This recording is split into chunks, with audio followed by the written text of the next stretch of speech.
And quite frankly, Congresswoman, your attacks on this committee are nothing more than partisan obstruction. We are conducting legitimate oversight. We are holding the weaponized government accountable. We are defending the Constitution against those who would abuse power for political purposes. Representative Jim Jordan's voice echoed through the House Judiciary Committee hearing room with the practiced cadence of someone who'd perfected the art of righteous indignation over 16 years in Congress. His tie was loosened just enough to suggest he'd been working tirelessly. His signature look, cultivated to project a man too busy fighting for America to worry about formal dress. His sleeves were rolled up to show he meant business. His finger jabbed the air with each emphatic point, a performance honed through countless Fox News appearances. The Select Subcommittee on the Weaponization of the Federal Government had been in session for nearly 3 hours. The room was packed beyond capacity. Reporters filled every seat in the press gallery. Staffers lined the walls 3 deep, and the public seating area overflowed into the hallway. This was Jordan's marquee production, his signature committee, the promised weapon against what Republicans called the deep state. 2 years into his chairmanship, the Weaponization Committee had held dozens of hearings, issued 91 subpoenas, and generated countless headlines on conservative media. Democrats called it a farce. Jordan called it justice. The truth, as usual, lay in the documented record. At the witness table below the elevated committee dais sat Congresswoman Jasmine Crockett of Texas, perfectly still, her expression neutral, her hand resting on a leather portfolio that had grown noticeably thicker since the hearing began. She'd been invited to testify about Department of Justice oversight procedures, but Jordan had spent the last 15 minutes attacking her credibility, her qualifications, her motives, everything except actually allowing her to speak. You claim you want transparency, Jordan continued, leaning forward for emphasis, his Ohio accent sharpening his words into weapons. But you and your Democratic colleagues have spent 2 years covering up the real weaponization. The Biden administration's targeting of conservatives, of concerned parents at school boards, of patriotic Americans who simply wanted election integrity. You've questioned every witness we've brought forward, dismissed every piece of evidence we've presented, and obstructed at every turn. Scattered applause erupted from Republican staffers in the gallery. Several committee members nodded approvingly. Jordan's chief counsel smiled. This was the Jim Jordan Show, and the audience knew their cues perfectly. You've questioned the integrity of this committee. Jordan's voice rose to a crescendo, his face reddening with what looked like genuine anger, but was more likely practiced intensity. Questioned our witnesses, questioned our motives, questioned our methods. But maybe, Congresswoman, just maybe. He paused for dramatic effect, a technique he'd learned from years of cable news combat. Darejo, you should spend less time attacking those of us who are trying to protect Americans' constitutional rights, and more time examining your own party's record of weaponization. Maybe you should ask yourself why you're so eager to defend an administration that's clearly targeting its political opponents. Maybe you should consider whether your resistance to our legitimate oversight makes you complicit in Mr. Chairman. 2 words. Spoken quietly, calmly, but something in Congresswoman Jasmine Crockett's voice cut through the room like a scalpel through silk, stopping Jordan mid-sentence with surgical precision. He froze, his mouth still half open on an unfinished accusation, his finger still pointing at an invisible enemy. For a man who had built his career on never being interrupted, never backing down, never showing weakness, the sudden silence was jarring. She hadn't moved, hadn't stood, hadn't raised her hand, hadn't even raised her voice. She'd simply spoken 2 words, and somehow the entire dynamic in the room shifted like a tectonic plate, finding a new, inevitable position. The silence was immediate and absolute. Republican members who'd been nodding along suddenly looked uncertain, their approval freezing mid-gesture. Democratic members leaned forward in their seats, sensing blood in the water. The press gallery went from background noise to complete attention in a heartbeat. Even the stenographer looked up from her machine, fingers hovering over keys. Crockett reached into her leather portfolio with deliberate, almost theatrical slowness. She pulled out a single document and held it up so every camera in the room could capture it clearly, the letterhead, the seal, the signature line, all visible in high definition. "Mr. Chairman," she repeated, her voice still calm, almost conversational, which somehow made it more ominous than if she'd shouted. "You've spent the last 15 minutes questioning my credibility. You've suggested I don't understand oversight. You've implied I'm protecting a weaponized government. You've claimed I don't respect congressional authority. You've attacked my motives, my judgment, and my commitment to the Constitution." She set down the document with the careful precision of someone placing a loaded weapon on a table, knowing full well what it could do. "So before we continue this performance, let me ask you a question." The pause that followed had weight and texture. It pressed down on everyone in the room. Jordan's hand, which had been gesturing emphatically, slowly lowered to the dais. "This committee is called the Select Subcommittee on the Weaponization of the Federal Government, correct?" Jordan's eyes narrowed slightly, calculating where this was going. "That's correct." "And its stated purpose is to investigate abuse of power and lack of accountability in government institutions?" "Yes."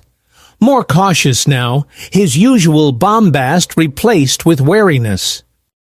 "And you believe strongly, very strongly, in the principle that government officials should comply with lawful subpoenas and congressional oversight?" "Absolutely." Jordan's tone suggested he was trying to figure out the trap, but couldn't quite see it yet. Crockett's expression didn't change, but something flickered in her eyes. The look of a prosecutor who'd just gotten exactly the answer she needed on the record. "Excellent. I'm so glad we agree on that principle, Mr. Chairman, because it makes what I'm about to present so much clearer." She paused, letting the moment build. "You see, Mr. Chairman, you've built this entire committee on the premise that government officials must be held accountable, that they must comply with lawful oversight, that they must answer to Congress, that transparency isn't optional, that no one is above the law." Another pause. The room was so quiet you could hear the air conditioning hum. "So I have just one question for you." Crockett looked directly at Jordan, and everyone watching knew this was the moment the hearing had been building toward. "If those principles are so important to you, why did you defy a lawful congressional subpoena?" The silence that followed wasn't just quiet. It was suffocating. It had weight and mass. It pressed down on everyone in the room like atmospheric pressure before a hurricane makes landfall. Jordan's face, which had been flushed with the energy of performance, went carefully blank. The expression of someone trying very hard not to react while their mind raced to calculate damage. Behind him, his chief counsel leaned forward urgently, whispering something. Other Republican members exchanged glances that said they hadn't seen this coming. The press gallery erupted into frantic typing, the sound like a sudden rainstorm on a tin roof. "I don't know what you're referring to," Jordan said finally, his voice losing some of its earlier confidence, the practiced authority wavering. "Really?" Crockett's eyebrows rose slightly, mock surprise delivered with perfect timing. "Then let me refresh your memory, Mr. Chairman. Let me remind you of December 22nd, 2021. Crockett pulled out a document with an official congressional seal clearly visible at the top. She held it up so the cameras could zoom in on every detail. The letterhead rating, "Select Committee to Investigate the January 6th Attack on the United States Capitol." The date, the signature line, the official stamp. "December 22nd, 2021, she began, her voice taking on the measured tone of someone presenting evidence at trial, which, in a way, she was. The bipartisan January 6th committee issued a subpoena to Representative Jim Jordan of Ohio. That's you, Mr. Chairman. This isn't speculation. This isn't partisan accusation. This is documented fact. She set down that document and pulled out another one, this one marked with Jordan's congressional letterhead.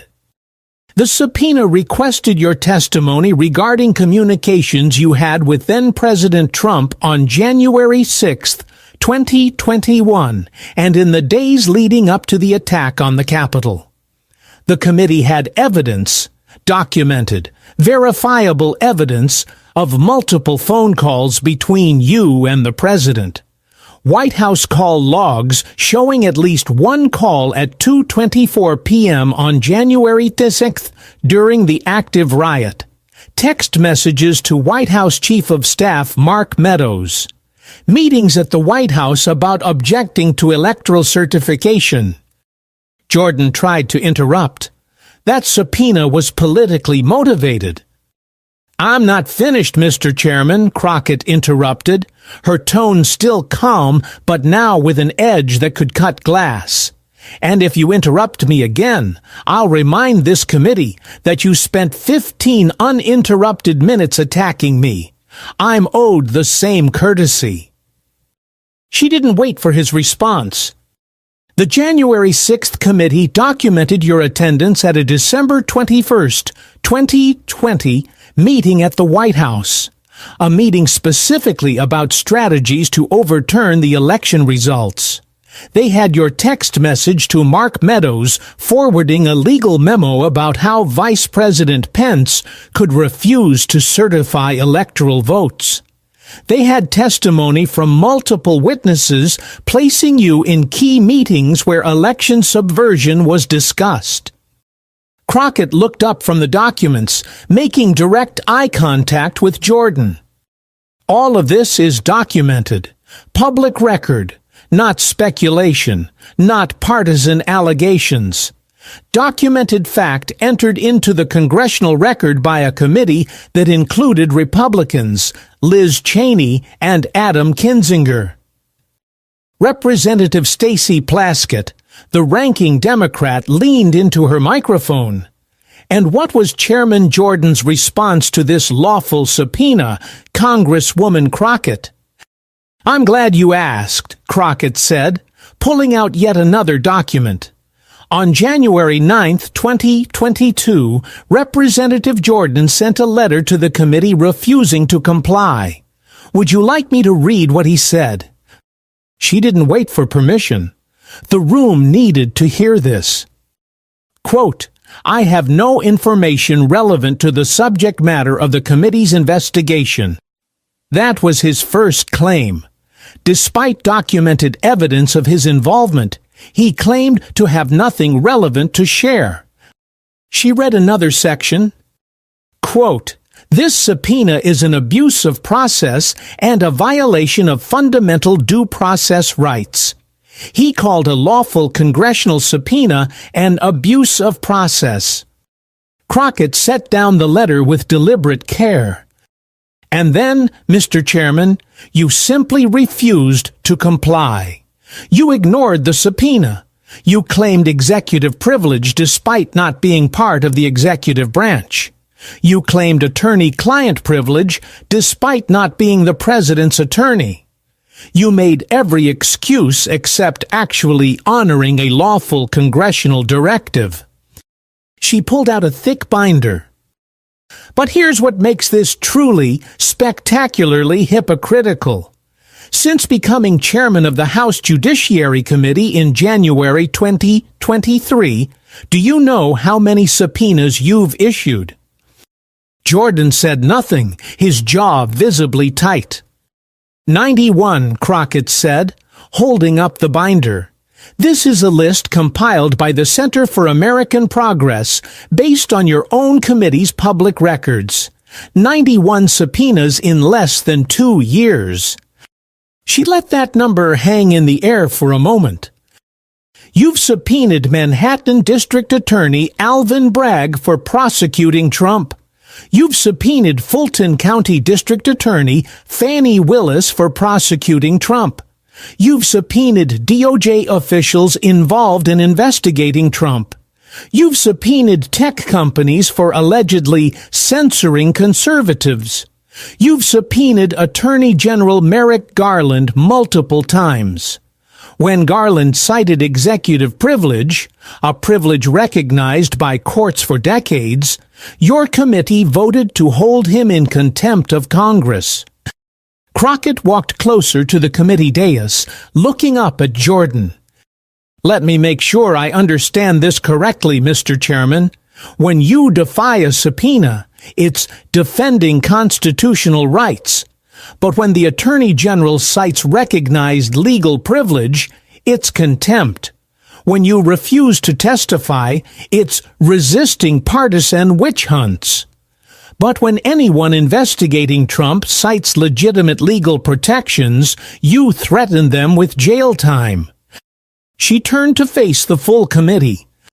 So here's my question, Mr. Chairman, and I want you to think very carefully before you answer. The room waited. Why do congressional subpoenas apply to everyone except Jim Jordan? The room erupted. Democrats were on their feet applauding. Republicans were shouting objections. The press gallery descended into absolute chaos, reporters shoving each other to get to the doors to file stories.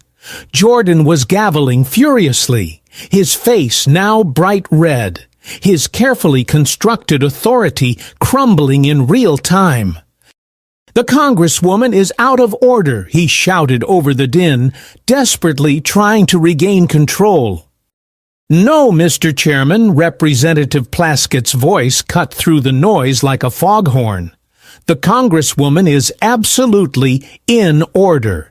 You opened this door when you attacked her credibility.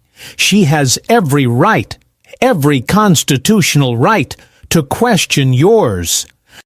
Representative Jerry Nadler stood, his voice carrying the weight of decades in Congress. I move that we allow Congresswoman Crockett to complete her testimony without interruption. Given that the chairman spent 15 minutes attacking her without allowing her to respond, it seems only fair, seems only just, that she be given equivalent time. The vote was called. Along party lines, Democrats prevailed. Crockett would have the floor for as long as she needed.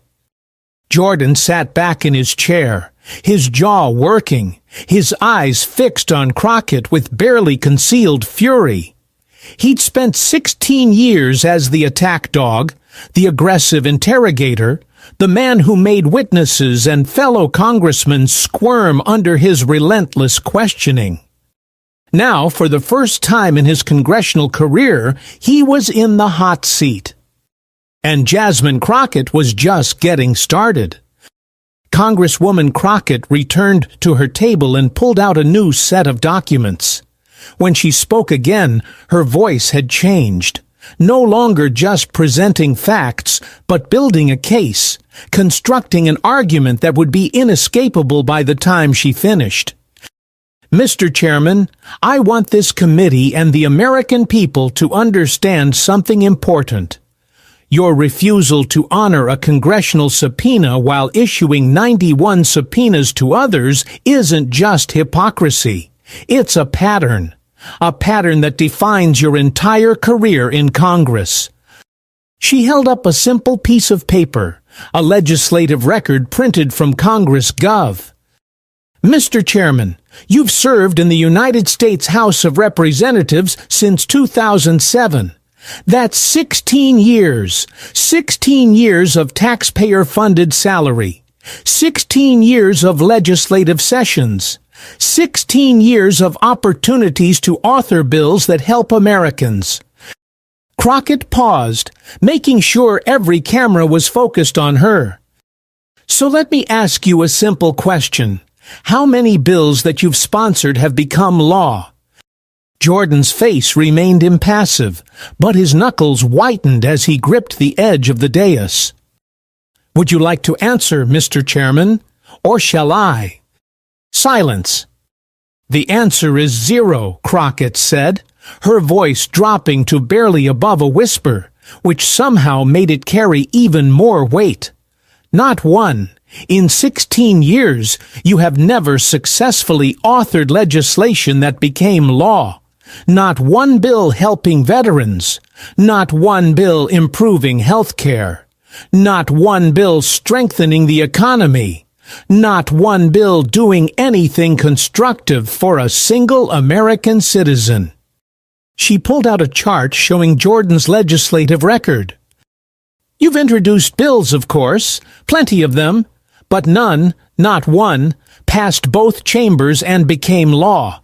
You know what you did pass? One resolution, just one.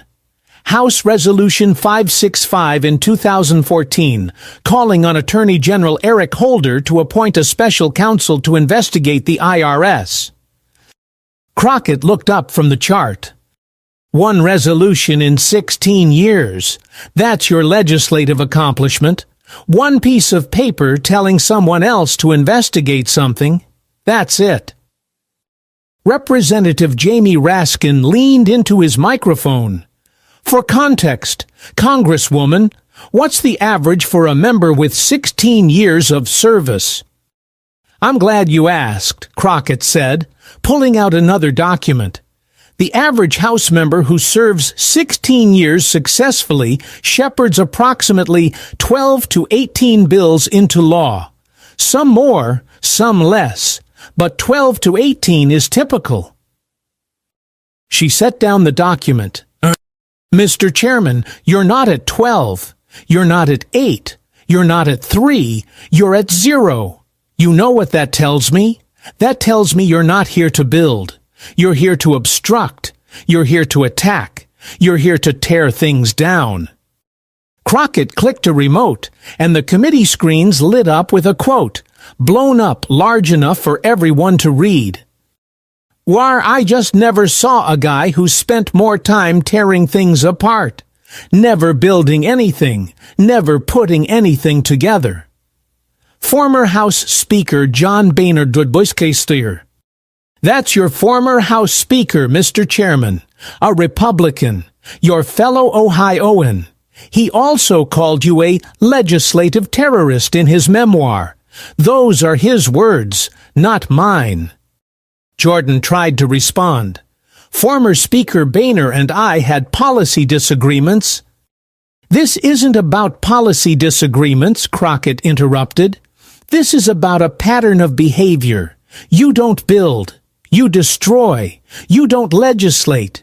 You obstruct. You don't compromise. You blow up deals. She advanced to the next slide. Jordan's government shutdowns. Let's talk about what you do accomplish, Mr. Chairman. Let's talk about government shutdowns. Crockett pulled up a timeline of government shutdowns during Jordan's tenure.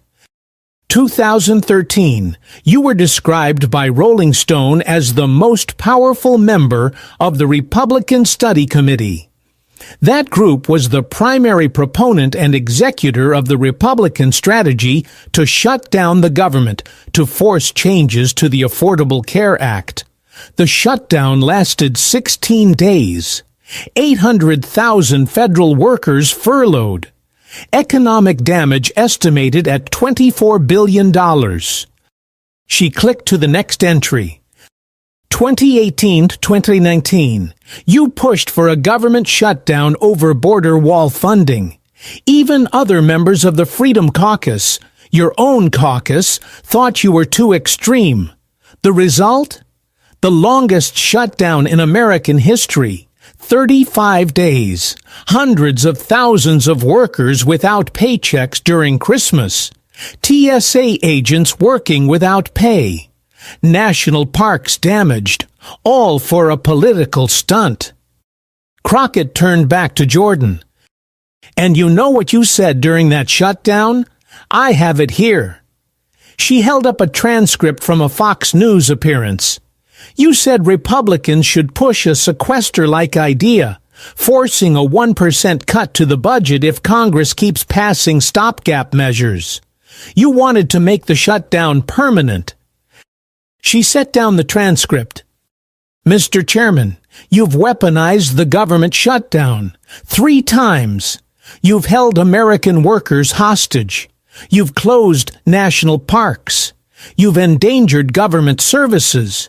You've caused real harm to real people, all to score political points, all to get on Fox News, all to position yourself as the most conservative, most uncompromising, most willing to burn it all down. Representative Goldman leaned forward. Congresswoman, did Chairman Jordan offer any alternatives during these shutdowns? Any bills to actually solve the underlying disputes? None, Crockett said flatly. He didn't author health care reform to replace Obamacare. He didn't author immigration reform legislation. He didn't build anything. He just said no, louder than anyone else, and threatened to shut down the government if he didn't get his way. She clicked to another slide, this one showing a quote from a Republican colleague. Jim Jordan was never known as a compromiser, as a deal cutter. He was known better for blowing up deals than he was for putting them together. Former Rep. Charlie Dent, ARPA. That's another Republican, Mr. Chairman, your colleague. He also said, and I'm reading from his PBS interview, I always thought Jordan was better in the opposition, where he could be against things rather than being for things. Crockett turned off the screen and faced Jordan directly. That's your legacy, Mr. Chairman. 16 years of being against things. 0 years of building anything. You're the guy who tears down, never the guy who builds up. And everyone who's worked with you knows it. She gathered her documents. But being a destructive force in Congress is one thing. What's truly remarkable is how you've managed to fail even when your own party tried to give you power.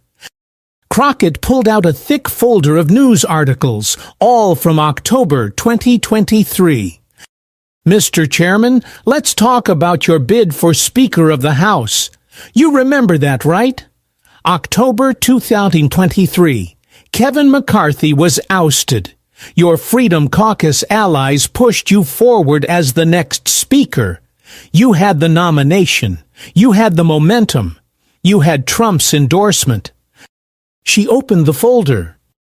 And then your own party voted you down, multiple times. Let me read you some headlines. She held up the first article. Jordan falls short on first Speaker ballot. You lost with 20 Republicans voting against you. Second article. Jordan loses second Speaker vote. 22 Republicans voted against you. Third article. Jordan's Speaker bid collapses as opposition hardens. By the third round, you'd lost more support, not gained it. Crockett set down the articles and pulled out quotes from the Republican members who'd voted against Jordan. Representative Don Bacon, Republican from Nebraska, "You don't have a process where I play by the rules and these other people can't, and they get what they want. That's not America." Another quote. Representative Ken Buck, Republican from Colorado, a member of your Freedom Caucus. "Jim, at some point, if he's going to lead this conference, is going to have to be strong and say Donald Trump didn't win the election." Another. Representative Steve Womack, Republican from Arkansas. "This has got House of Cards stuff written all over, and I think the American people are tired of watching this fiasco unfold." Crockett looked up from the quotes. "Even your own party members said you weren't fit to lead. They cited your role in promoting false election claims. They cited your history of blowing up deals. They cited concerns that you were better in opposition than in actual leadership." She pulled out one more document, a particularly damaging one. "And here's the kicker, Mr. Chairman. Some of your colleagues said they'd been receiving threatening messages, phone calls, texts, trying to pressure them to vote for you." Representative Don Bacon told reporters that his wife had received texts about the speaker vote. He said, and I quote, "It made us mad, and it backfires." Crockett set down the document. "So let me get this straight. Your own party members, Republicans, voted against making you speaker because they didn't trust you to lead. They said you were too extreme, too divisive, too focused on destruction rather than construction. And when they stood up to you, they got harassed." She gestured at the hearing room. "And now you sit here as chairman of a committee investigating weaponization, having weaponized government shutdowns, having tried to pressure your own colleagues, having failed to earn the trust even of your own party." Representative Plaskett nodded.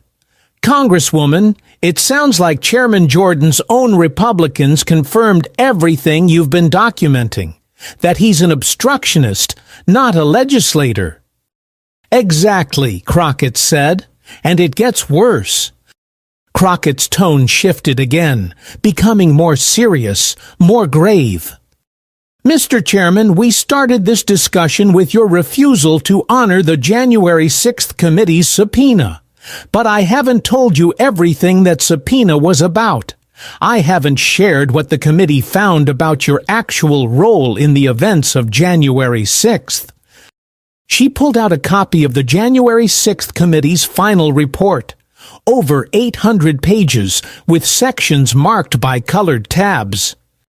The committee's final report, released in December 2022, includes extensive documentation of your involvement. Would you like me to read the relevant sections?" Jordan's lawyer, seated behind him, leaned forward urgently, but Jordan waved him off, a gesture of frustration that everyone in the room noticed. "Let me quote directly from the report," Crockett said, opening to a marked page. Quote, "Representative Jordan was a significant player in President Trump's efforts. He participated in numerous post-election meetings in which senior White House officials, Rudolph Giuliani and others, discussed strategies for challenging the election. Chief among them claims that the election had been tainted by fraud." She looked up. "You weren't a passive observer, Mr. Chairman. You were a significant player. You participated in numerous meetings about overturning the election." She continued reading. Quote, "Representative Jordan had materially relevant communications with Donald Trump or others in the White House regarding efforts to overturn the election." Another page. The report documents that you attended meetings at the White House on December 21st, 2020 and January 3rd, 2021, specifically focused on strategies to prevent the certification of the Electoral College votes. Crockett closed the report, but held it up so everyone could see its thickness. This is why they subpoenaed you, Mr. Chairman, not for harassment, not for political purposes, because you were deeply involved in efforts to overturn a presidential election. You met with Trump. You coordinated with Giuliani. You sent texts to Mark Meadows. You voted against certification even after the Capitol was attacked. She set down the report and pulled out one more document. This one marked Testimony of Cassidy Hutchinson. But here's the part that should concern everyone in this room. This is testimony from Cassidy Hutchinson, former aide to White House Chief of Staff Mark Meadows. She testified before the January 6th committee under oath. Crockett read from the transcript. Quote, Mr. Jordan and other members of Congress talked to the White House about presidential pardons for Republican members of Congress who participated in attempts to overturn the 2020 United States presidential election. The room went completely silent. Even the stenographer's fingers froze on the keys. Presidential pardons, Mr. Chairman, Crockett repeated slowly. You inquired about pardons for members of Congress for participating in efforts to overturn an election. She set down the testimony transcript. Now, I'm not a criminal attorney, but I know one thing. People who did nothing wrong don't ask for pardons. So which is it, Mr. Chairman? Did you do nothing wrong as you claim? Or were you worried enough about potential criminal liability that you sought a preemptive pardon? Jordan stood up abruptly, his face flushed. That's a mischaracterization. Is it? Crockett didn't back down. Cassidy Hutchinson testified under oath, under penalty of perjury. She said you discussed pardons. Are you calling her a liar? She misunderstood. Then come testify about it, Crockett shot back. Oh, wait, you can't, because you refused the subpoena. You refused to clarify under oath what your actual role was. You refused to explain these meetings, these conversations, these pardon discussions. She pointed at Jordan. You don't get to hide behind mischaracterization when you refuse to provide the actual characterization. You don't get to claim you're being unfairly portrayed when you refuse to testify and set the record straight. Representative Goldman stood up.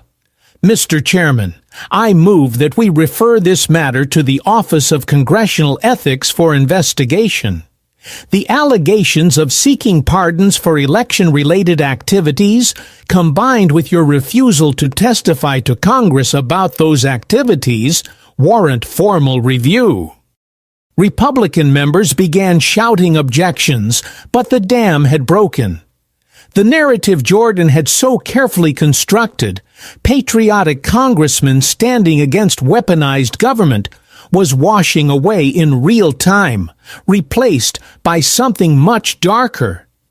As the room settled from the chaos, Crockett pulled out yet another folder, this one labeled Financial Disclosures. Mr. Chairman, let's talk about something you mention constantly on this committee. Big tech. You rail against big tech companies. You accuse them of censoring conservatives. You've held multiple hearings attacking their content moderation practices. You've issued subpoenas demanding their internal communications. She opened the folder. But there's something you don't mention during these attacks on big tech. Would you like to tell the committee, or shall I? Jordan said nothing, his jaw set. Google, Crockett said, holding up a campaign finance report. Google has donated to your campaign every cycle since 2012, including $10,000 in 2020. The same Google you attack in hearings for alleged anti-conservative bias. She set down that report and picked up another. And here's something interesting. Representative Ken Buck, who's actually on your committee, is one of the House's leading experts on antitrust enforcement. He's been pushing for years to break up monopolistic big tech companies. Real reform, real accountability. Crockett looked directly at Jordan. So when the antitrust subcommittee needed a new chair, everyone assumed Buck would get it. He's the most senior Republican on that subcommittee. He's the expert. He's written about it, legislated on it, fought for it. She paused. But you blocked him. You refused to make Ken Buck the chairman of the antitrust subcommittee. The actual antitrust expert couldn't chair the antitrust committee. Why was that, Mr. Chairman? Representative Raskin leaned in. Could it be because Representative Buck would actually pursue antitrust enforcement against your donors? That would be a reasonable inference, Crockett said. Tucker Carlson, hardly a liberal, criticized Chairman Jordan publicly for taking Google money while claiming to fight big tech. Even conservatives see the hypocrisy. She closed the financial disclosure folder. So here's another pattern, Mr. Chairman. You attack big tech for cameras and sound bites, but you take their money. You block actual antitrust enforcement. You make sure real reform never happens. You're not fighting big tech. You're performing fighting big tech while protecting them from actual consequences. Crockett wasn't finished. She pulled out news articles from 2023 and 2024 about the Freedom Caucus, the group Jordan co-founded and once chaired. Mr. Chairman, you co-founded the House Freedom Caucus in 2014. You served as its first chairman. It was supposed to be a block of conservatives working together to advance constitutional principles. A tight-knit group. United. Effective. She held up the first article. But let's talk about what's happened to that caucus under your leadership. July 2023, the Freedom Caucus votes to remove Representative Marjorie Taylor Greene. The vote happens when some of Greene's allies aren't present. Second article. June 2024, the Freedom Caucus votes to remove Representative Warren Davidson, who openly supported Bob Good's primary challenger. The vote is 16-13, but again happens when Davidson's allies aren't present. Third article. July 2024, Representative Troy Niels resigns from the Freedom Caucus immediately after Davidson's removal, calling it backstabbing. Crockett set down the articles. Your caucus is imploding, Mr. Chairman. Members being ejected. Members resigning in protest. Internal warfare. CNN reported that you personally worried that dozens of members may leave en masse. She pulled out a quote from an anonymous Freedom Caucus member. One GOP lawmaker told CNN, and I'm quoting, "People don't feel comfortable talking in Freedom Caucus meetings because of Marjorie and others, so the group has sort of broken up. The Freedom Caucus is not what it was when Boehner was in office." Crockett looked at Jordan. You co-founded this group. You were its first leader, and now it's fractured. Members don't trust each other. Meetings happen in secret side sessions instead of official caucus gatherings. The group that was supposed to be united is divided and ineffective. She gestured around the hearing room. Mr. Chairman, if you can't manage 40 Congress members in your own caucus, a group you founded, a group that supposedly shares your values, How can you possibly investigate the entire federal government? If you can't keep your own allies together, why should anyone trust you to oversee anything? Crockett's expression became more serious as she pulled out a new set of documents. This was the most sensitive part of her testimony, and she knew it had to be handled with extreme care. Mr. Chairman, everything I've shown you today, the refused subpoena, the zero bills passed, the government shutdowns, the failed speaker bid, the January 6th involvement, the big tech money, the collapsing caucus, all of it reveals a pattern of avoiding accountability while demanding it from others, a pattern of obstruction rather than construction, a pattern of performance over substance. She paused. But this pattern didn't start in Congress. It goes back further, and I'm going to address it briefly, carefully, and with respect for everyone involved. She pulled out news articles from July 2018. In July 2018, former student-athletes at Ohio State University came forward with allegations that coaches and administrators had failed to act on reports of misconduct by a team doctor spanning nearly 2 decades. You were an assistant wrestling coach at Ohio State from 1987 to 1995. Crockett handled the next part delicately, not dwelling on details, but focusing on the pattern of response.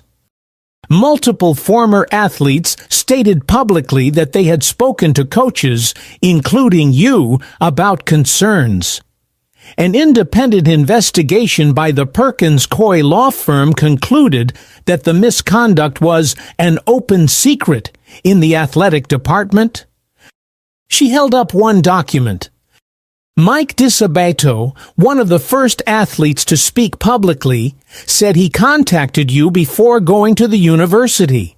According to his statements, you said, "Please leave me out of it."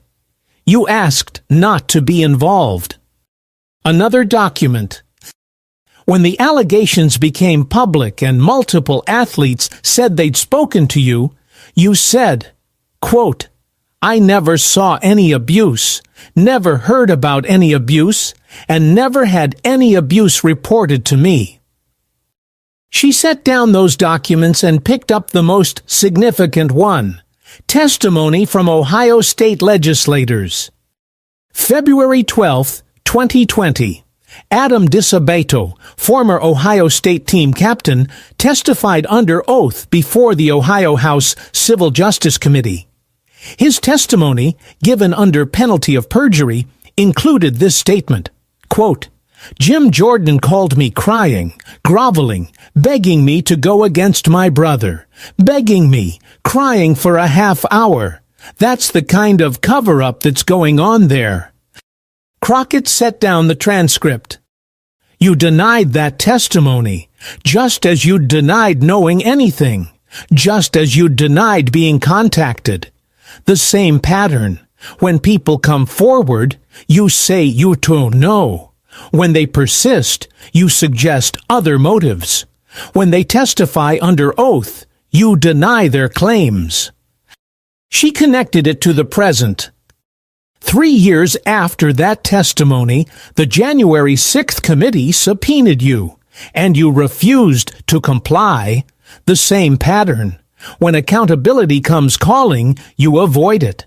When transparency is demanded, you resist. When testimony is required, you refuse. Crockett's voice grew stronger. And then, this is the truly audacious part. You create a committee called Weaponization of the Federal Government. You demand accountability from everyone else. You issue 91 subpoenas. You hold people in contempt for citing the same privileges you cited. You attack anyone who resists oversight in exactly the way you've resisted oversight your entire career. She gathered all her documents. That's the pattern, Mr. Chairman, and it's undeniable.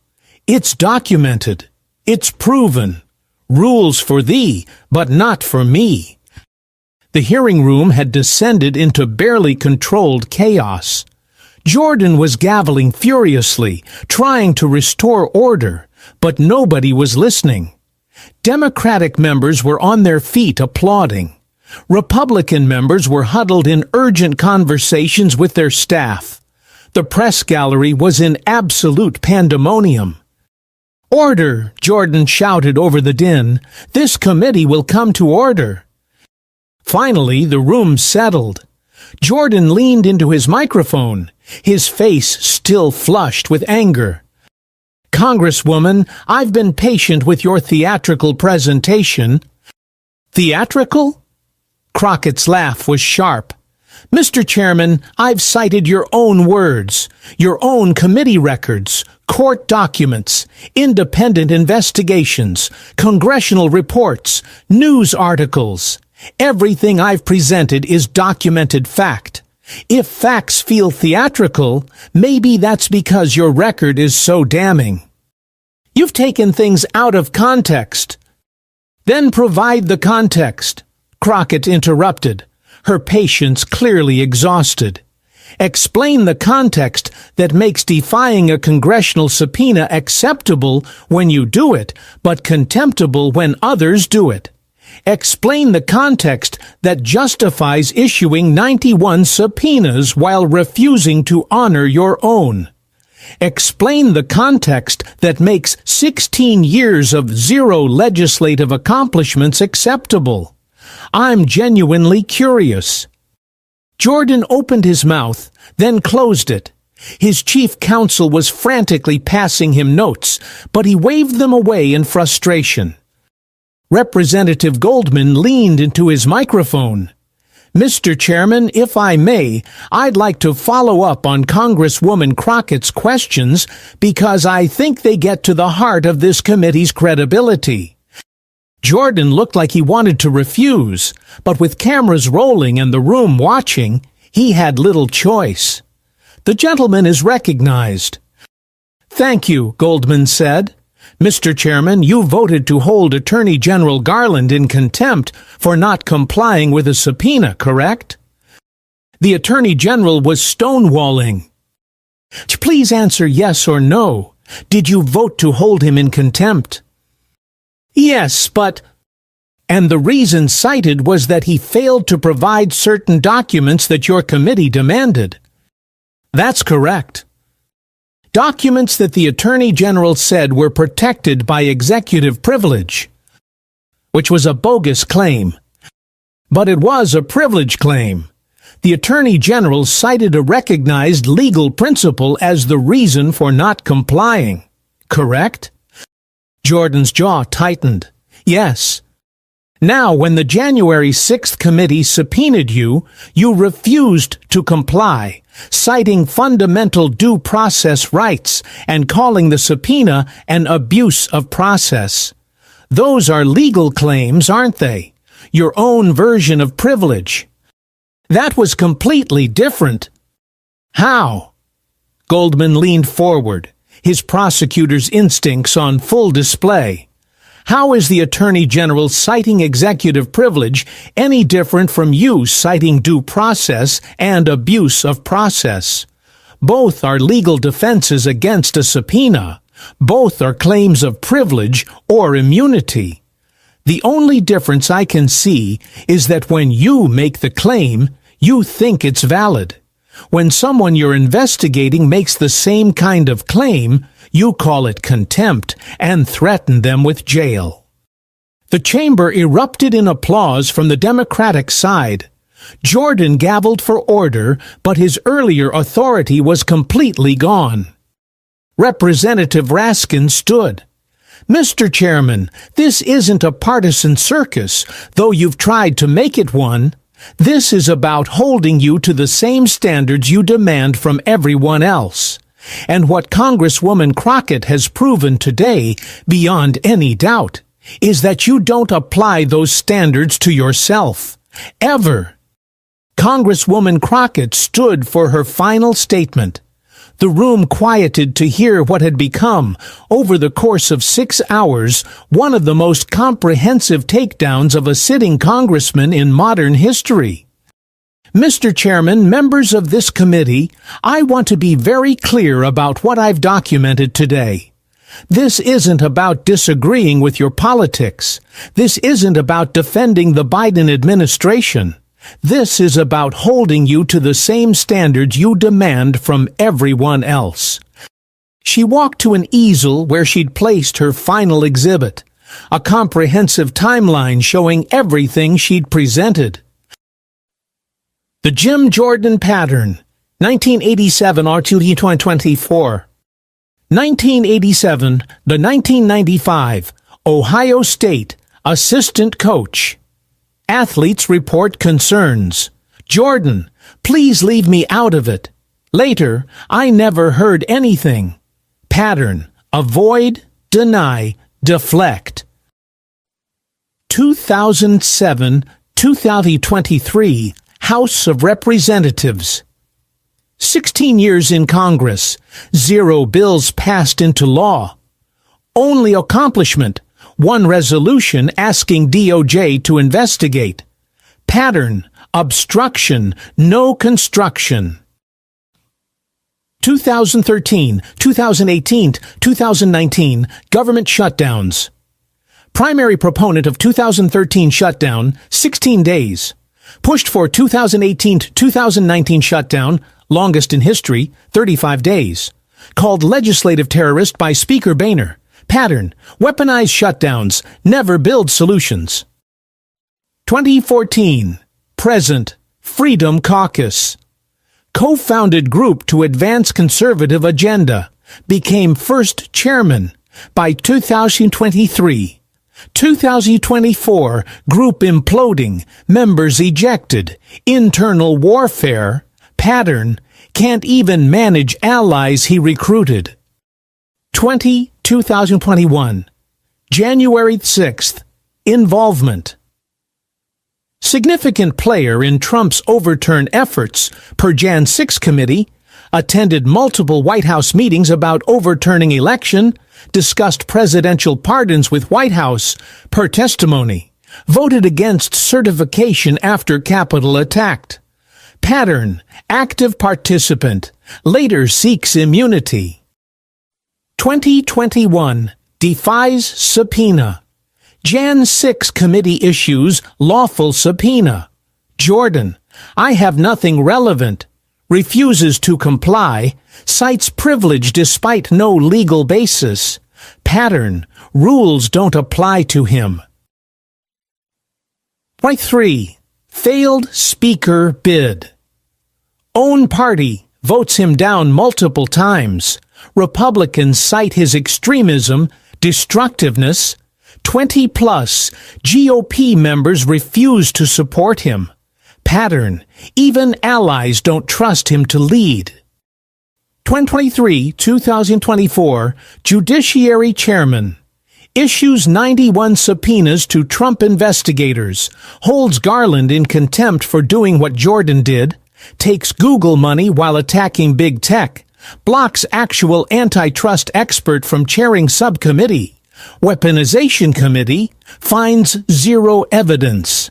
Pattern, weaponizes power he claims to investigate. Crockett stood next to the timeline, letting it speak for itself for a long moment. 16 years, Mr. Chairman. 16 years of a documented pattern. When you're asked to be accountable, you refuse. When you're asked to be transparent, you deflect. When you're subpoenaed, you defy. When you're questioned, you attack. Her voice grew stronger. But then, and this is the truly remarkable part, you turn around and demand that everyone else comply with the very standards you refuse to meet yourself. She pointed to different sections of the timeline. You issue 91 subpoenas while ignoring your own. You hold Garland in contempt for citing privilege while you cite privilege. You investigate weaponization while weaponizing your committee. You demand accountability while avoiding it. You call for transparency while hiding from it. Crockett turned to face the full committee. This isn't oversight, Mr. Chairman. This is projection. You're investigating yourselves and blaming everyone else. You've created a committee to attack the very accountability you've spent 16 years avoiding. She gathered her materials one final time. I came here today prepared to testify about DOJ oversight procedures. You chose instead to attack my credibility, to question my qualifications, to impugn my motives. That was a mistake, Mr. Chairman, because in questioning my fitness to testify, you opened the door to examining your fitness to chair this committee. Crockett looked directly at Jordan.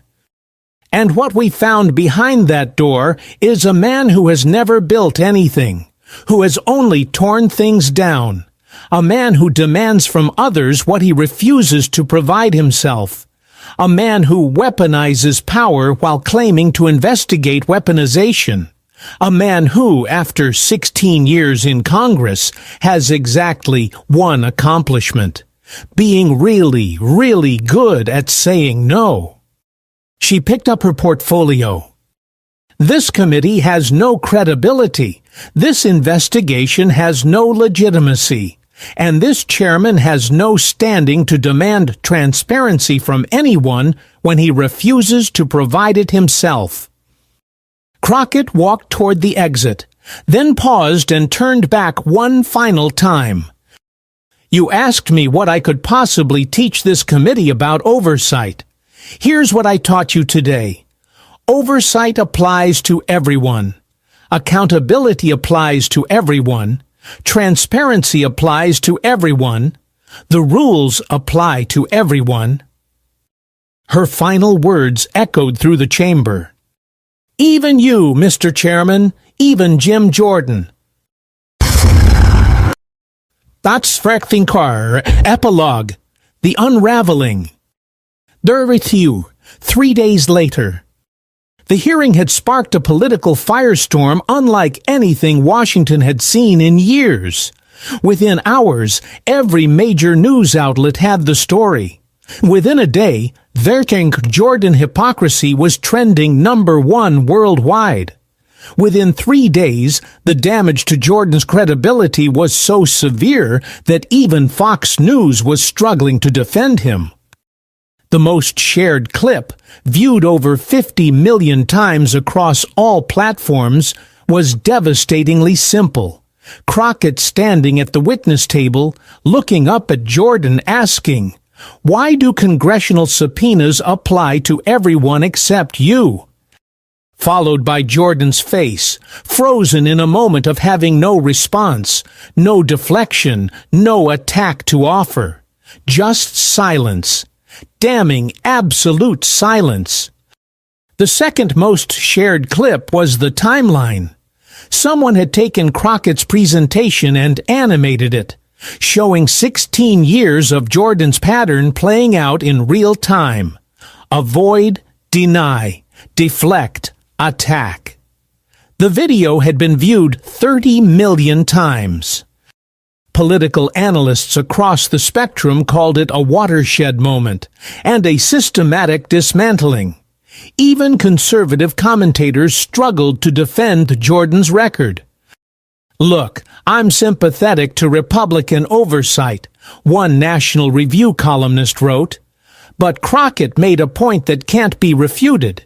If you refuse to honor a congressional subpoena, you can't hold others in contempt for doing the same thing. That's not partisan politics. That's basic logic. A Wall Street Journal editorial, typically sympathetic to Republican causes, was titled simply, "The Accountability Problem." Representative Jordan's Weaponization Committee was predicated on the idea that government officials must be held accountable to congressional oversight. But as Congresswoman Crockett devastatingly demonstrated, Jordan himself has repeatedly avoided that very accountability. His refusal to testify to the January 6th committee, while issuing 91 subpoenas to others, isn't just hypocrisy. It's disqualifying. Even some Fox News personalities struggled to defend what they'd seen. "I've been a Jordan supporter," one primetime host admitted. "But after watching that hearing, he's got some serious explaining to do.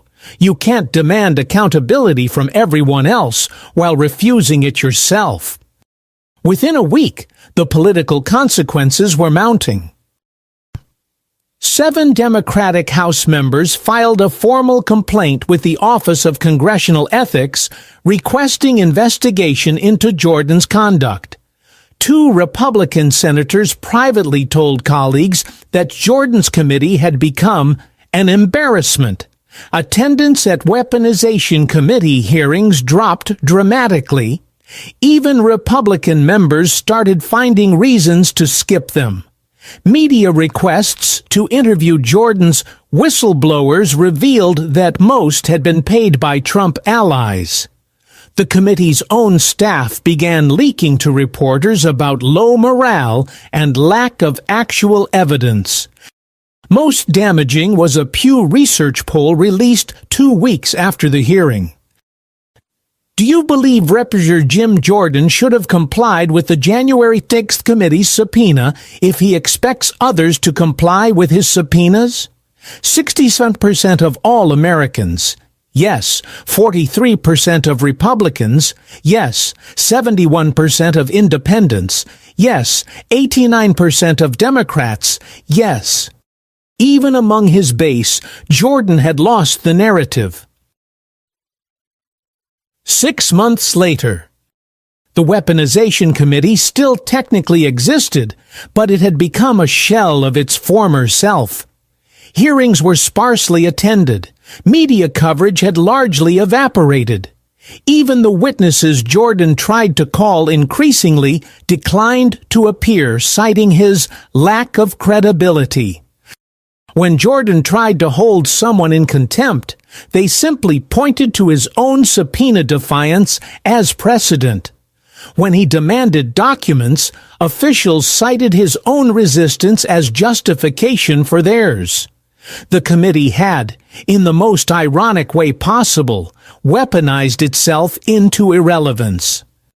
Jordan still appeared on Fox News, still gave fiery speeches, still issued subpoenas.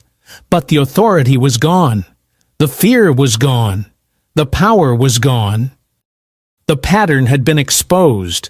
The hypocrisy had been documented. The accountability had been demanded.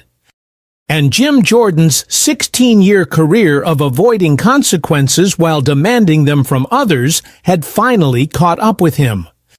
In a small coffee shop near Capitol Hill, Jasmine Crockett sat with a group of young law students who'd requested a meeting. They were interns on the Hill, and they'd all been present at the hearing. "How did you prepare for that?" one student asked, still in awe. Crockett smiled. 3 months of research, every hearing transcript, every bill he introduced, every subpoena he issued, every interview he gave, every vote he cast. I built the timeline piece by piece, documenting the pattern. "But how did you stay so calm when he was attacking you?" another student asked. "Because I knew what was coming," Crockett said. "I knew once he finished his attack, I'd have the floor, and I knew what I had in my portfolio. So I let him exhaust himself, let him dig the hole deeper. Then I presented the facts." She pulled out her phone and showed them a message she'd received the day after the hearing. It was from Adam DiSabato, the Ohio State wrestler who'd testified about Jordan's phone call. The message read, "Thank you for holding him accountable. For 16 years he's avoided it. You didn't let him. That matters more than you know." "That's why I did it," Crockett said quietly. "Not for the viral clips, though those don't hurt. Not for the headlines. For everyone who tried to hold him accountable and was dismissed, attacked, or ignored, for the former athletes, for the January 6th committee members, for the federal workers he furloughed, for the Americans who deserved better than 16 years of obstruction and zero accomplishments. One of the students spoke up. "Do you think it changed anything?"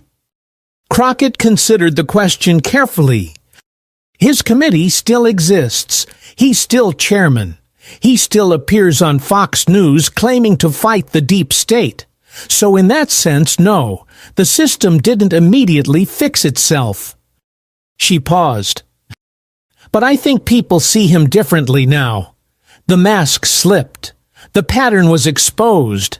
And you can't unexpose a pattern once everyone's seen it. She gathered her things, preparing to leave. In the law, we have a principle. You can't have unclean hands and seek equitable relief. You can't come to court asking for justice while you're being unjust yourself.